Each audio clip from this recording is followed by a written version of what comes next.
Doctor वो है जो निराश व्यक्ति के मन में लाते हैं एक नई आशा।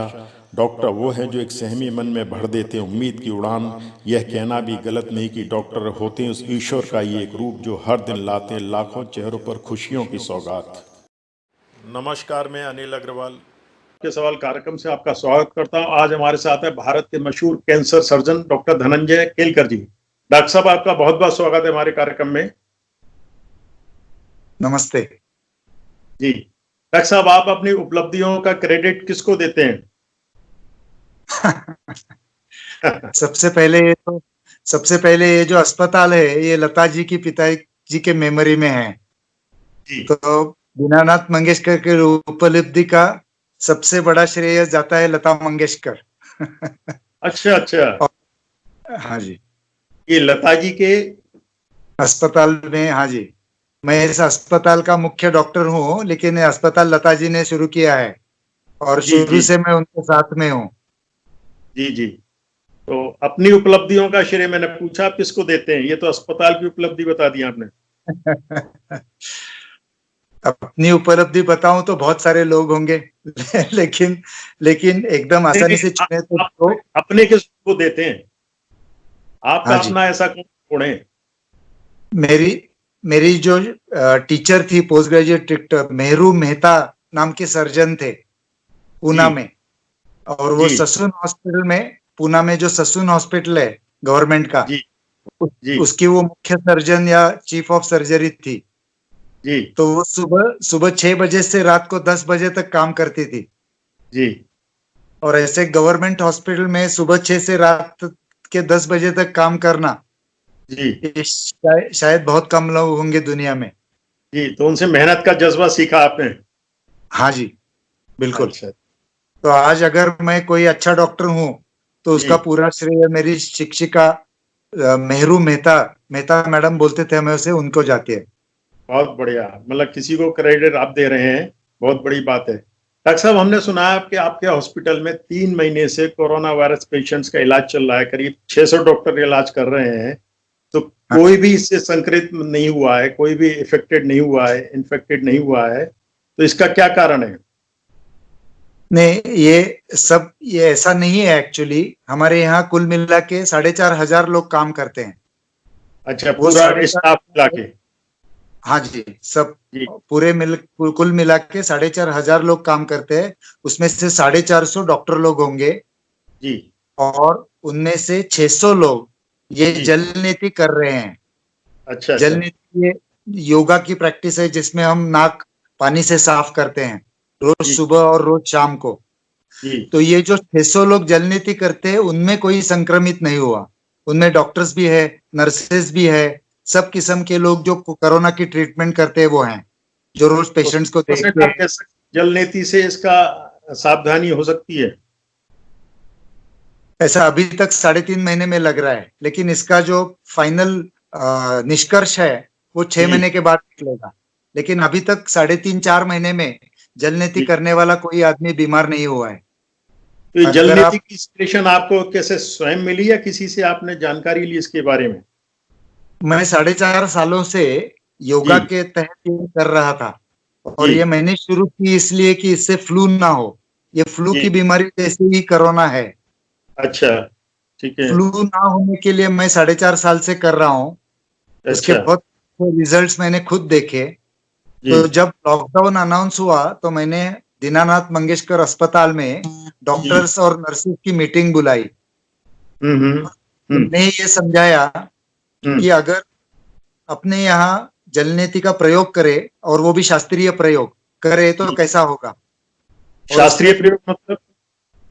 शास्त्रीय प्रयोग का मतलब 600 लोग हैं जो सुबह शाम जल नीति करते हैं और उनको हर हफ्ते में उसका रिपोर्ट देना पड़ता है। अच्छा। और बाकी लोग 600 दूसरे लोग हैं जो नहीं करते हैं, उनको भी रिपोर्ट देनी पड़ती है। जी। इससे कोई एडवर्स रिपोर्ट नहीं होता? कभी इससे कोई नुकसान नहीं होता जल नीति करने से? नहीं, बिल्कुल। इसमें हम कोई दवाई इस्तेमाल नहीं करते, सिर्फ पानी है, और पानी पीछे नहीं जाना चाहिए। हम लोग इससे साइनस का वॉश नहीं करते हैं, सिर्फ नेजल वॉश, यानी आगे का तरफ का ये धोना है पानी से। तो जैसे अपने स्नान करने जैसा है। तो स्नान करने से कोई एडवर्स इवेंट नहीं होता। वैसे जलनेति को भी कोई एडवर्स इवेंट नहीं है, उसका ठीक है, कोई नुकसान नहीं है। इसका थोड़ा ब्रीफ करेंगे किस तरह से की जाती है? उसका एक वीडियो है, अगर आप DMH जलनेति साइट पे जाएंगे तो यूट्यूब पे मैंने पूरा वीडियो मैंने खुद करते हुए दिखाया है।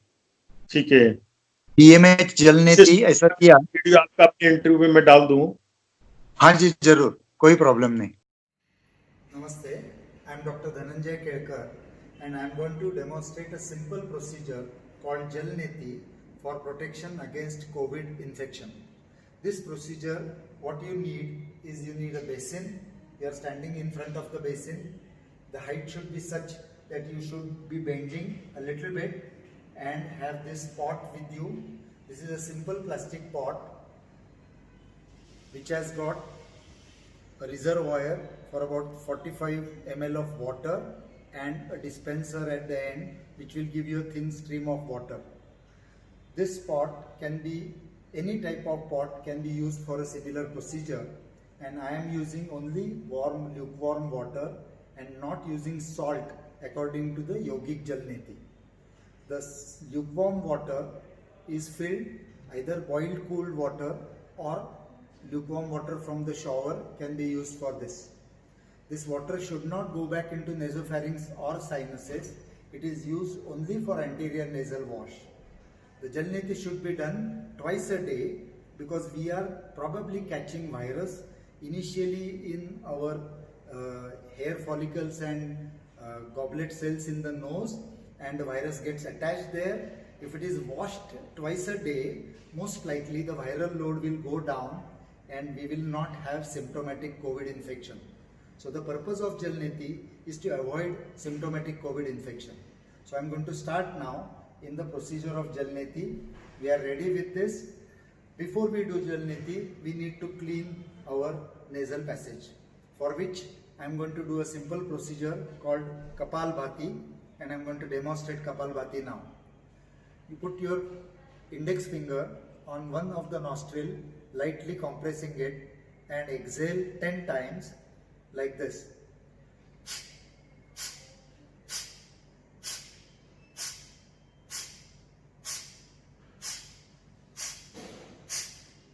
After that, take the index finger of the other hand, lightly press, repeat it 10 times.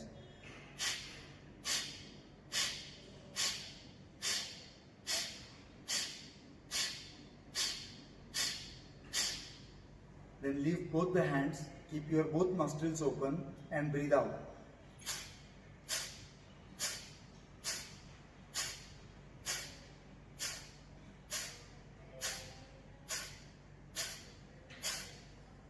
Now your nasal passage is open and you are ready for Jalneti. You have taken warm water, check with your finger that the water is lukewarm. It should not be hot, it should not be cold. Take lukewarm water, be ready, bend in front of the basin and start Jalneti. Water should not go back, you should not sneeze, you should not have headache, no stinging of the eyes or the nose. So Jalneti is the simple anterior nasal wash, especially as far as COVID is concerned.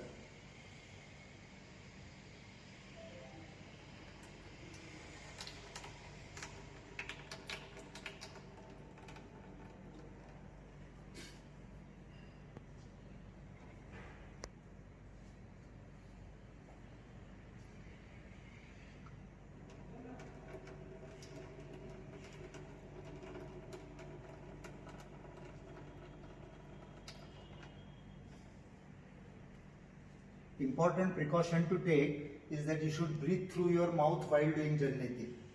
You can talk, but especially breathe through the mouth. Don't try to breathe through the nose.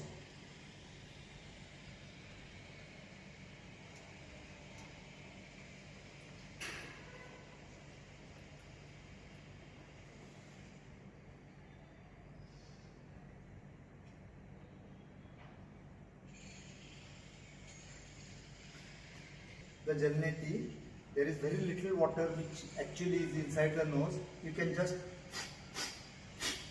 breathe out, clean your face and then take a shower and go to work. You should not have any trouble or any kind of irritation because of Jalneti. If there is pain, if there is stinging, you have put it behind. If it is easy, then you have done the anterior nasal wash. Finish it in about 30 to 40 seconds, plus additional 1 minute of your Kapalbhati, and in 2 minutes you are ready to go. Do it twice a day, morning and evening, till the time this COVID is active. And we are doing it in Dinanath Mangeshkar Hospital on a large number of healthcare volunteers and doctors with good results. So please try and do this during next year. This has no cost. It will help you. Thank you. ठीक है, लेकिन तो इसको कोई भी कर सकता है, किसी भी एज ग्रुप में किया जा सकता है। मेरे पिताजी है, वो अभी 92 साल के हैं, 92। Very good. उन्होंने भी सीख लिया है और वो कर रहे हैं। अच्छा, तो जो कोई भी हाथ स्थिर रख सकता है और जो नहीं डरता है, वो आदमी जलनेती कर सकता है। तो इसका मुख्य कारण क्या, नाक की सफाई होने का फायदा मिलता है इससे? इसका कारण ऐसा है, लेकिन ये मेरी सोच है कि कोरोना की एंट्री 95% नाक में से होती है। इसमें अपने नाक में रिसेप्टर्स है जिन्हें ये कोरोना वायरस अटैच होता है। ठीक है। और वो 2 दिन तक रह के फिर उसकी शरीर में यात्रा शुरू हो जाती है। जो 2 दिन तक नाक, ये किस लिए मैं बोल रहा हूँ बताता हूँ, क्योंकि जो स्वाब टेस्ट है वो पहले 2 दिन में पॉजिटिव नहीं आता है। जो स्वाब अच्छे से लेते हैं वो तीसरे या चौथे दिन पॉजिटिव आना शुरू हो जाता है, जब वो अंदर जाता है। हाँ, तो मैं ऐसा सोचता हूँ कि ये पहले नाक में जाके रिसेप्टर्स को अटैच होता है, अपनी कॉलोनी बना लेता है और फिर आगे की यात्रा शुरू करता है जब टेस्ट पॉजिटिव आने लगता है। तो अगर रोज सुबह शाम जलनेती करे तो ये वायरस धुल जाएंगे। ऐसा नहीं कि वो नष्ट होंगे, उन्हें मार नहीं रहे हैं, उनको डाइल्यूट या वॉश आउट कर रहे हैं। ठीक है। ये वॉश आउट से क्या होगा कि वायरस का लोड कम होगा और लक्षण विरहित कोरोना होगा, ऐसा मेरा मानना है। कोरोना नहीं होगा ऐसा मेरा मानना नहीं है। नाक से ही बाहर आ जाएंगे, बॉडी में एंटर नहीं कर पाएंगे। एंटर कर पाएंगे लेकिन कम मात्रा में एंटर कर पाएंगे। तो उससे लक्षण विरहित कोरोना होगा, तो ये वैक्सीन जैसा काम करेगा। बहुत बढ़िया। तो इसे डेली करना चाहिए डॉक्टर साहब? सुबह शाम डेली करना चाहिए। जो लोग बाहर जाके काम करते हैं, जो घर में बैठते हैं, उनको दिन में 1 बार करना चाहिए। ठीक ठीक। अच्छा डॉक्टर साहब, इसके और क्या बचाव हो सकते हैं, क्या सावधानियां हो सकती हैं कोरोना वायरस से? सबसे महत्व की सावधानी तो मास्क है, क्योंकि हम लोग 3 चीज सिखाते हैं। एक तो मास्क का इस्तेमाल, दूसरा सोशल डिस्टेंसिंग या फिजिकल डिस्टेंसिंग, और हैंड वॉशिंग या सैनिटाइजेशन।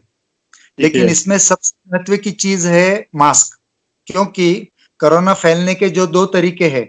एक तरीका है एरोसॉल या ड्रॉपलेट से जो हवा में फैलता है, और दूसरा तरीका है जो चीजों पे बैठता है, जिसको हम हाथ लगाते हैं। ठीक है। तो मेरे ख्याल से जो धोखे वाला है वो हवा से फैलता है। अगर आपके शरीर में कोरोना हवा से सीधा अंदर चला जाए तो वायरल लोड ज्यादा होगा और आपको नुकसान होने का चांस ज्यादा रहेगा।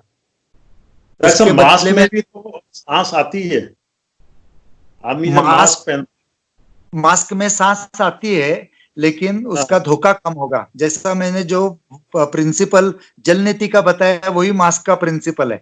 कोई दुनिया का मास्क वायरस को रोक नहीं सकता है, लेकिन वायरस का क्वांटिटी जरूर कम करेगा। वो छन कर आएगा, ट्रांसपेरेंसी थोड़ी सी बढ़ जाएगी। जैसे अपनी खिड़की का पर्दा है, वैसे ये मास्क पर्दे के जैसा काम करेगा। इसलिए उसका थिकनेस जो है उसे हम 3 प्लाई मास्क सर्जरी में बोलते हैं।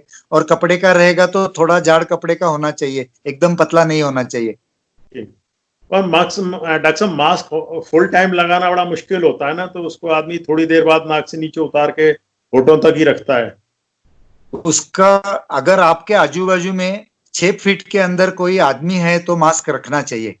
कोई अपने पास 6 फीट में नहीं है, जैसे आप साइकिलिंग को जा रहे हैं, भागने जा रहे हैं, पर्वत पे जा रहे हैं, तो मास्क की बिल्कुल जरूरत नहीं है। अच्छा, अगर आप एलोन है, आसपास 6 फीट की दूरी पे कोई नहीं है, तो मास्क की जरूरत नहीं है?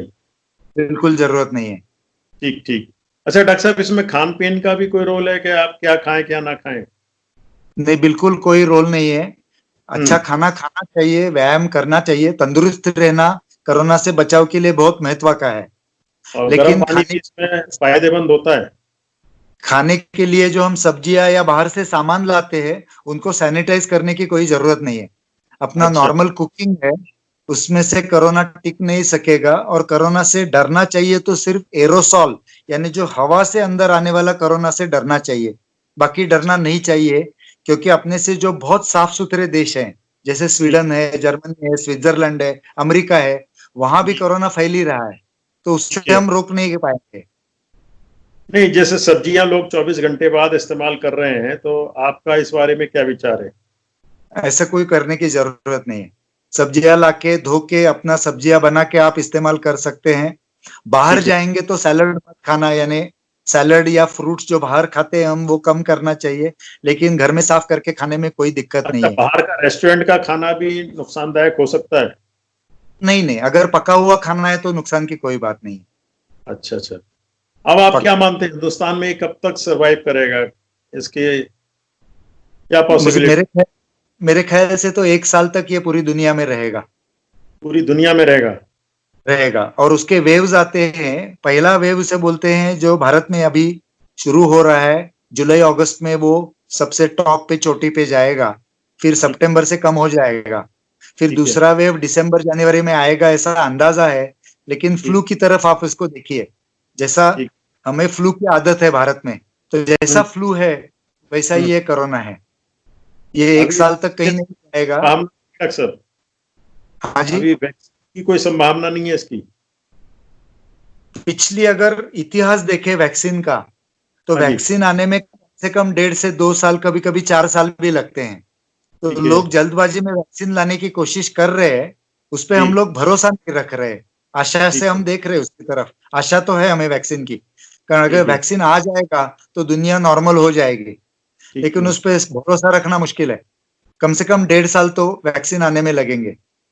अच्छा डॉक्टर साहब, आयुर्वेद के बारे में आप क्या बताएंगे? आयुर्वेद पे अगर कोई डिपेंड करता है, कोई इसकी मेडिसिन लेता है या काढ़े वगैरह इस तरह का इस्तेमाल करते हैं, तो उससे कोई फायदा होता है या सिर्फ भ्रांति है ये? नहीं, मीन्स अभी कोरोना में जो एलोपैथी की मेडिसिन है, उनका जी। भी शास्त्रीय रीति से देखेंगे तो बहुत ज्यादा ऑक्सीजन छोड़ के किसी चीज का फायदा नहीं हुआ है। ठीक है। यानी अगर आप मुझे पूछेंगे एलोपैथी का सबसे महत्व का दवाई कौन सी है, तो उसका नाम है ऑक्सीजन। ठीक है। बाकी जो दवाई है वो थोड़ी थोड़ी मदद कर रही है। तो ठीक है। होम्योपैथी और आयुर्वेद भी ऐसे ही थोड़ी थोड़ी मदद करेंगे, ऐसा मुझे लग रहा है। ठीक है। क्योंकि ये जो दवाई जैसे रेमडेसिविर है या फेबिफ्लू है, उसका हम्म। इस्तेमाल हम अगर वेंटिलेटर के पेशेंट में करेंगे तो कोई फायदा नहीं हो रहा है। लेकिन ठीक है। उसका इस्तेमाल माइल्ड टू मॉडरेट केसेस में करते हैं, जिन्हें ऑक्सीजन हम्म। लगने की संभावना है या ऑक्सीजन शुरू नहीं हुआ है, तो उनमें फायदा हम्म। नजर आ रहा है। तो मुझे लगता ठीक है कि आयुर्वेद और होम्योपैथी भी इसी तरह माइल्ड केसेस में काम करेगी। लेकिन जो ठीक है। खराब केसेस उनमें ऑक्सीजन छोड़ के कोई काम अभी तक नजर नहीं आया है। डॉक्टर साहब, इसके रिजल्ट एज जिसकी ज्यादा है उसमें भी कुछ ज्यादा आने के चांसेस हैं या किसी भी एज में आ सकता है ये? ये खराबी होने का जो प्रॉब्लम है वो सिर्फ एज से रिलेटेड नहीं है। क्योंकि जैसे देखेंगे कि फॉरेन कंट्रीज में उन्होंने बताया कि 70 के साल उसकी रिस्क बढ़ती है, 80 के बाद और बढ़ती है। लेकिन ठीक है। 107 साल की महिला है जो हम्म। स्पेनिश फ्लू से भी ठीक हो गई 1918 में, और अभी स्वाइन ये कोरोना से भी ठीक हो गई। तो ठीक है। 107 साल की महिला अगर ठीक हो सकती है तो हम क्यों ठीक नहीं हो सकते हैं? ये ठीक है। सोचने वाली बात। तो इसका मतलब उम्र से ये ना हिसाब होते हुए सेहत से ठीक। उसका हिसाब है। ठीक है। अभी जैसे देख रहे हैं हमारे देश में ये रैपिडली बढ़ रहा है, तो क्या कारण रहा है एकदम से?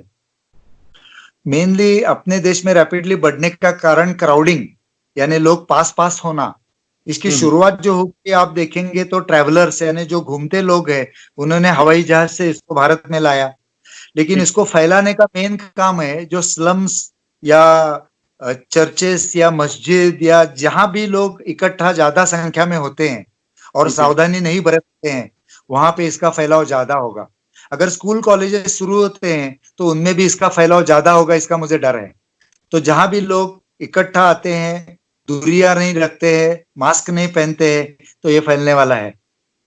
अच्छा डॉक्टर साहब, जैसे एक कॉम्पैक्ट रूम में कोई बैठा हुआ है और डिस्टेंस मेंटेन कर रहा है 6-7 फीट का, तो उसकी भी पॉसिबिलिटी है इसके होने की? नहीं, अगर मास्क इस्तेमाल किया और हम तो पेशेंट के साथ है, हमें कोई डर नहीं लगता है। हमारे पेशेंट तो सब पॉजिटिव है, यानी ऐसा भी नहीं कि अंदाजा है। हमें पूरा हाँ हाँ। भरोसा है कि ये पेशेंट्स है, उनके साथ हम जाते हैं तो हम यही चीजें करते हैं। हम पूरा पीपी किट भी अभी कम कर रहे हैं, हम ज्यादा चेहरे का प्रोटेक्शन पे ज्यादा निर्भर हैं कि अपना चेहरा प्रोटेक्ट करो, बाकी उससे डरो मत। बेटर ये होगा आप अपनी पर्सनल सावधानी बताएं कि क्या आप करते हैं, वो ज्यादा पब्लिक के लिए फायदेमंद होगा। हाँ, तो अभी हम लोग ज्यादा क्या कर रहे हैं कि हाँ ऐसे जी, प्लास्टिक सूट पहन के स्पेस में से कोई वायरस आ रहा है और उससे हम डर रहे हैं, ये छोड़ के अपना चेहरा प्रोटेक्ट करे। इसलिए सबसे पहले यानी हम ये मास्क इस्तेमाल करते हैं। मास्क ठीक के ऊपर चश्मा होना चाहिए और ठीक चेहरे ठीक को एक हुड बोलते हैं, उसे वो हुड डालते हैं। ये ठीक है। तीन चीजें जब करते हैं, प्लास्टिक का हुड, चश्मा और मास्क, तो मेरे हम्म, ख्याल से खतरनाक कोरोना से हम सुरक्षित हैं। अच्छा, आम पब्लिक के लिए क्या मतलब आपकी टिप्स हो सकती हैं इसके? एक तो आपने मास्क बताया, एक सोशल डिस्टेंसिंग बताया, दूसरा और क्या हो सकता है? बस चश्मा चाहिए और हाथ साफ रखने चाहिए। और हाथ साफ भी ऐसा 15-15 मिनट से धोने की जरूरत नहीं है। हम कहीं ठीक भी है। जाके आते हैं तो घर में आने से हाथ साफ करके ही फिर घर में बाकी चीजों को हाथ लगाना चाहिए। घर ठीक में ठीक। आते हैं तो स्नान करके कपड़े बदल के अपना काम शुरू करना चाहिए। मतलब आपकी बातों से ऐसा लग रहा है आदमी को बहुत ज्यादा डरने की आवश्यकता नहीं है इससे। और डर के फायदा हुआ ऐसा अमेरिका और स्वीडन और जर्मनी को देख के नहीं लग रहा है। ठीक ठीक। मतलब सावधानियां रखना अच्छी बात है, पर डरना नुकसानदायक हो सकता है। हाँ जी। और हमें जितनी जल्दी हो सके जी, कम से कम 60% नॉर्मल सी पे जाने की जरूरत है। ठीक है। मतलब नहीं अपने तो काम पर समाज का अपने जो आर्थिक, नहीं, जैसे आदमी अपने काम पर लौटता है सावधानियों के सहित, तो फिर उसे बहुत ज्यादा डरने की जरूरत नहीं है। हाँ जी, अगर दीनानाथ अस्पताल में 4500 लोग काम कर रहे हैं और डरते नहीं है, तो आप घर में क्यों डर के बैठे हैं? बहुत बढ़िया, बहुत बढ़िया। हमारे दर्शकों के लिए कुछ कहना चाहेंगे आखिर में? जैसा मैंने बताया कि ये वायरस के अगेंस्ट अपने पास दो ही वेपन्स है। एक जी, वेपन है मेडिकल साइंस जो अपना काम कर रहा है, ठीक और है। दूसरा वेपन है खुद का रिजॉल्व, यानी खुद की इच्छा शक्ति, जिससे जी, हम सावधानी बरत के इस पे मात करें। तो ये जी, दोनों, मेडिकल साइंस और लोगों की खुद की इच्छा शक्ति, ये दोनों के हम्म, बिना ये वायरस को हटाया नहीं जा सकता है। ठीक ठीक ठीक। डॉक्टर साहब, मैं ये जानना चाहूंगा आपका ड्रीम क्या है इस समय? इस वक्त जब कोरोना पूरी दुनिया में फैला हुआ है और भारत जी, में ज्यादा फैलने की संभावना है, तो हमारे जी, देशवासी सब अगर इकट्ठा आते हैं और जी, कम से कम मृत्यु में इसे परास्त करते हैं, तो जी, इससे बड़ा ड्रीम मेरे ख्याल से किसी भारतवासी के लिए नहीं होगा। तो सब ठीक, डॉक्टरों के लिए या सबके लिए अभी एक ही शत्रु है और एक ही विजय उस पे पाना आवश्यक है। जी। तो इसमें आप पूरे देश को किस तरह से अपने अभियान में शामिल कर सकते हैं डॉक्टर साहब? जैसे इसमें इसे सब पुणे तक सीमित ना रख के पूरे अब, इंडिया लेवल पे तो कम से कम इसको प्रचारित प्रसारित कर सकते हैं। हाँ जी, उसमें अपने देश के सबसे ज्यादा जो प्रॉब्लम है वो भीड़ का है, क्योंकि अपने देश की आबादी, भारत अभी दुनिया में 2 नंबर की आबादी है। तो उसमें अगर हम जी, सावधानी ना बरते, मास्क का इस्तेमाल ना जी, करें, भीड़ से किसी जगह पे जाते जी, हैं, तो मेरे ख्याल से कोरोना जी, का फैलाव बहुत ज्यादा होगा और नुकसान बहुत होगा। जी, इसलिए एक देश करके जी, इकट्ठा आके हमें दो चीजों की सावधानी बरतनी है। एक तो घर में छिपके भी रहना नहीं है, और बाहर आके जी, बर्ताव भी बहुत सावधानी से होना चाहिए। इससे इसे मैं सोचता हूँ कि ये बैलेंस है, और ये मुश्किल वाला है, जी, जिसमें एक एक बाजू में जी। कोरोना का डर है और दूसरे बाजू में ऐसा नुकसान होगा देश का जिससे फिर हम बाहर नहीं आ सकेंगे। तो इसके बीचों बीच रास्ता निकाल के हमें जाना है। नहीं डॉक्टर साहब, जैसे कुछ लोग सोचते हैं पूरी तरह से घर में बंद होकर बैठा जाए पूरी सेफ्टी के लिए एहतियात बतौर, तो वो उसके लिए आपका क्या विचार हो सकता है? वो पहले 1-2 महीने के लिए ठीक था, जब ये वायरस के बारे में हमें पता नहीं था ये कितना ठीक है। नुकसान कर सकता है, इससे डरना चाहिए क्या। तो अगर आप देखेंगे जी, 100 लोगों को इन्फेक्शन हो गया तो सिर्फ जी, 3 लोगों की मृत्यु हो रही है, और वो 3 की जी, मृत्यु भी 2 पे या 1 पे लाई जा सकती है अगर हम सब मिलके कोशिश करें। तो ठीक, ठीक। जिसमें 100 में से 2 या 1 आदमी मरता हो, उससे डर के जी, पूरा देश बंद करे या पूरा ऐसा नुकसान करे, ये सही चीज नहीं है। नहीं बिल्कुल सही बात है कि 2-3% के पीछे पूरे 97-98% आदमी ये समझ रहा है कोरोना अगर उसे हुआ तो वो मर जाएगा। तो हाँ जी। इस भय से मुक्ति के लिए आप लोग क्या कर सकते हैं डॉक्टर साहब, पूरे देश लेवल पर, इंडिया लेवल पर?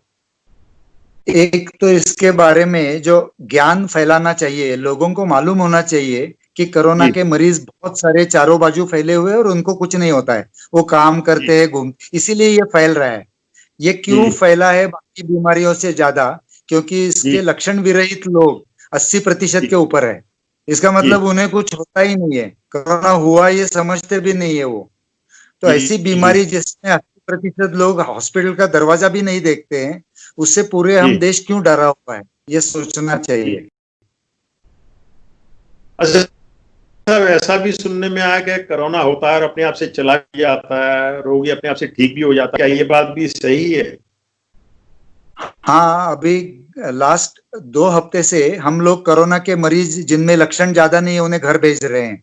वो घर में जी। अगर जी। खुद को आइसोलेट या दूसरों से दूर कर सकते हैं तो दीनानाथ अस्पताल से करीब करीब रोज 25 लोग घर जाके अपने को आइसोलेट कर रहे हैं। तो ऐसे जी। कोई डर का बड़ा माहौल नहीं है। डर जी। अज्ञात शत्रु से ज्यादा डर है, ज्ञात शत्रु से ज्यादा डर नहीं होना चाहिए। बहुत बढ़िया। आप तो जैसे डेली हॉस्पिटल आते हैं, सब लोगों के बीच में रहते हैं, उसके बावजूद आपको कभी डर मतलब महसूस नहीं होता? डर महसूस होता है लेकिन ऐसे डरने वाला चीज नहीं है, क्योंकि हमारे यहाँ 4500 लोग काम पे आते हैं। तो अगर 4500 लोग जी। सुरक्षित रह के, तंदुरुस्त रह के, व्यायाम करके कोरोना का मुकाबला कर सकते जी। हैं तो मेरे ख्याल से पूरा देश जी। भी कर सकता है। जी। जी, बहुत बढ़िया। डॉक्टर साहब, हमारे चैनल के लिए 2 शब्द बोलना चाहेंगे, क्योंकि हम अच्छे लोगों को इंटरव्यू करते हैं इसमें, और नॉन स्क्रिप्टेड होता है हमारा सारा जो इंटरव्यू होता है। तो हाँ जी। हमें मतलब इस कड़ी में आप भी शामिल हो गए, आपके 2 शब्द विचार जानना चाहेंगे हमारे बारे में।